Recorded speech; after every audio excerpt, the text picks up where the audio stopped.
നമസ്കാരം. നീതി ആയോഗിന്റെ മുൻ സിഇഒ ആയ അമിതാഭ് കാന്ത് ധനമന്ത്രിയാകും എന്നുള്ള സൂചനകൾ ശക്തമായതോടെ നിർമ്മല സീതാരാമൻ ബിജെപിയുടെ അധ്യക്ഷ പദവിയിലേക്ക് എത്തിയേക്കാം എന്നുള്ള റിപ്പോർട്ടുകൾ പുറത്തു വന്നിരിക്കുന്നു.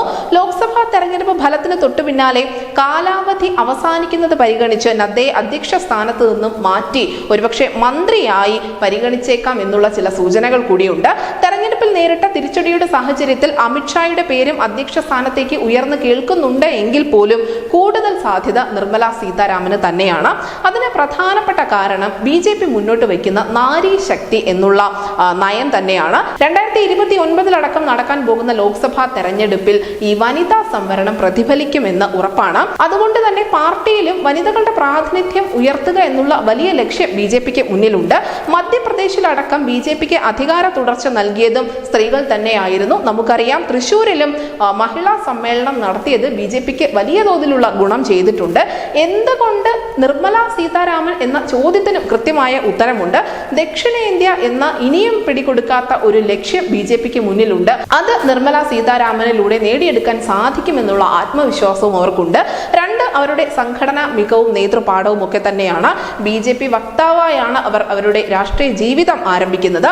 കാർക്കശ്യത്തിൽ അമിത്ഷായ്ക്കൊപ്പം തന്നെ നിൽക്കുന്ന ഒരു നേതാവാണ് നിർമ്മല സീതാരാമൻ എന്ന് നമുക്കറിയാം. വിഴിഞ്ഞത്തടക്കം അവരുടെ ഇടപെടലുകളിലൂടെ അത് പ്രതിഫലിച്ചതുമാണ്. പ്രതിരോധം, ധനം തുടങ്ങി അതീവ പ്രാധാന്യമുള്ള വകുപ്പുകൾ കൈകാര്യം ചെയ്ത അവർക്ക് പാർട്ടിയെ വരച്ച വരയിൽ നിർത്താൻ സാധിക്കും എന്ന കാര്യത്തിൽ ഒരു തർക്കവുമില്ല. സീനിയേഴ്സിനെ മറികടന്നുകൊണ്ട് അധ്യക്ഷ സ്ഥാനത്തേക്ക് നിർമ്മല സീതാരാമൻ എത്തുകയാണ് എങ്കിൽ ലോകത്തെ ഏറ്റവും വലിയ രാഷ്ട്രീയ പാർട്ടിയുടെ അധ്യക്ഷയാകുന്ന ആദ്യ വനിത എന്നുള്ള നേട്ടം കൂടി നിർമ്മല സീതാരാമന് സ്വന്തമാകും. പക്ഷേ നിർമ്മല സീതാരാമന് മുന്നിലുള്ളത് ഈ നേട്ടങ്ങളോ സാധ്യതകളോ മാത്രമല്ല, മറിച്ച് വലിയ വെല്ലുവിളികൾ കൂടിയാണ്.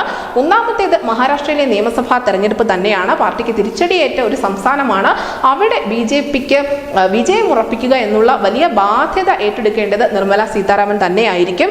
മാത്രമല്ല, ദില്ലി, കേരളം, തമിഴ്നാട് തുടങ്ങി പാർട്ടിക്ക് നിർണായകമാകാൻ പോകുന്ന പല സുപ്രധാന നിയമസഭാ തെരഞ്ഞെടുപ്പുകളും വരാൻ പോവുകയാണ്. ഇതിലൊക്കെ പ്രാധാന്യമുള്ളത് 2027 നടക്കാനിരിക്കുന്ന UP തെരഞ്ഞെടുപ്പ് തന്നെയാണ്. പുതിയ അധ്യക്ഷ തന്നെയായിരിക്കും ഇതിനുള്ള എല്ലാ നീക്കങ്ങളും നടത്തേണ്ടി വരിക. എന്തായാലും RSSുമായുള്ള പടലപ്പിണക്കങ്ങൾ തീർത്ത് സംഘടനയെ വീണ്ടും മിനുക്കുക എന്ന വലിയ ദൗത്യം തന്നെയാണ് അധ്യക്ഷ സ്ഥാനത്തേക്ക് വരാൻ പോകുന്ന നേതാവിനെ കാത്തിരിക്കുന്നത്. News desk news India Malayalam.